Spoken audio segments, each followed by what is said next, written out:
Hello friends, ఈరోజు మనం భారతదేశానికి గల వివిధ పేర్ల గురించి తెలుసుకుందాం.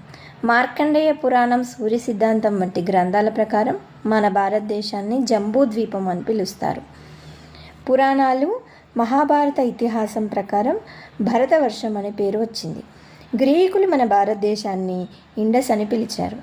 హిందుస్థాన్ అనే పేరు మిన్హాజ్ సిరాజ్ అనే పర్షియన్ చరిత్రకారుడు మధ్యయుగంలో హిందుస్థాన్ అనే పదాన్ని వినియోగించాడు. చైనా మరియు జపనీయులు భారతదేశాన్ని తియాంజు లేదా టెంజీకు అనే పేరుతో పిలిచారు. ఆర్యులు దండయాత్ర చేసి ఆక్రమించుకున్న భారతదేశ ఉత్తర ప్రాంతంను ఆర్యావర్తనంగా పేర్కొంటారు. భారతదేశాన్ని హిమాలయాల పేరు మీదుగా హిమావత్ ప్రదేశంగా పేర్కొనడం జరిగింది. వృషభనాథుడి తండ్రి పేరు మీదుగా నభీవర్షం అనే పేరు వచ్చింది.